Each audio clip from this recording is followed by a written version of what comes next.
Strategic assessment on Operation Epic Fury, decapitation success, strategic instability expanding.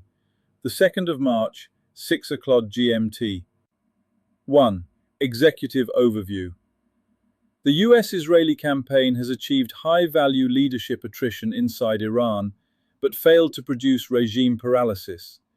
Instead, deterrence thresholds have collapsed.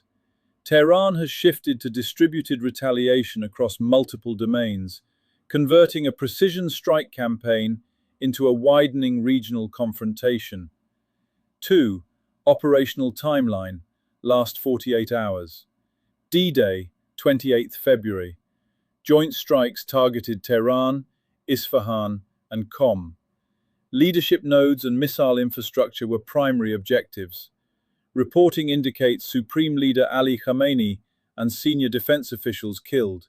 The Guardian. Assessment. Tactical decapitation achieved. Strategic effect indeterminate. D+1, the 1st of March. Iran initiated horizontal escalation. Missile and drone strikes targeted Al Udeid, Qatar, Bahrain, Kuwait, and UAE facilities. IRGC naval elements disrupted Strait of Hormuz traffic, reportedly striking tankers and halting significant oil transit. CCTV. Assessment.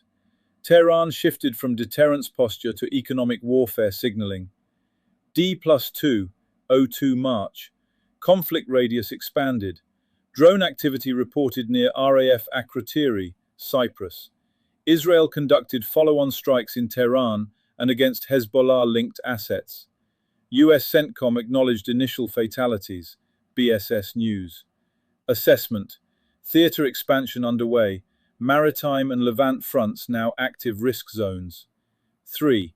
Intelligence gaps and strategic miscalculation. Reporting suggests Oman-mediated nuclear concessions were under discussion hours before the strike, including zero stockpiling and enhanced inspections.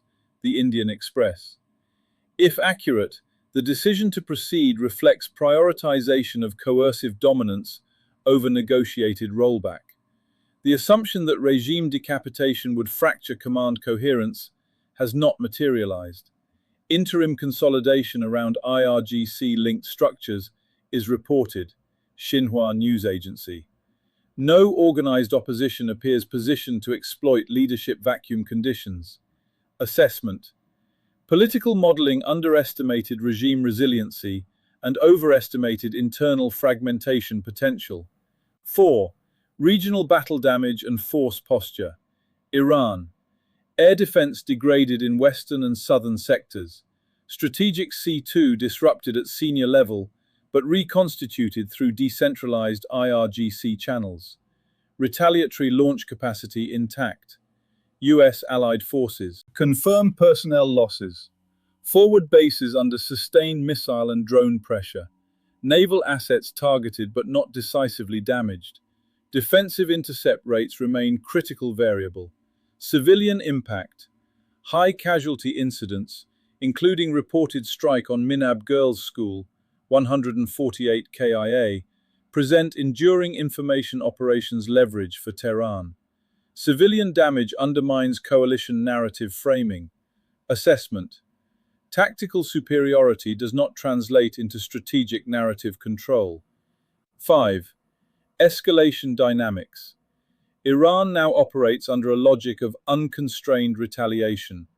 Target selection demonstrates deliberate inclusion of allied economic nodes to multiply political cost. Strait of Hormuz remains the highest impact escalation lever.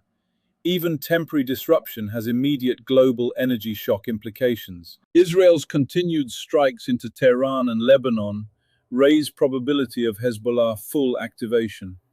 Syria and Iraqi militia theaters remain latent escalation corridors. 6. Outlook. The United States has reportedly committed to a multi-week campaign. However, Iran retains near-term escalation dominance via missile saturation and asymmetric maritime tools. Prolonged conflict imposes ammunition expenditure strain on both sides. Political off-ramps narrow as casualties accumulate.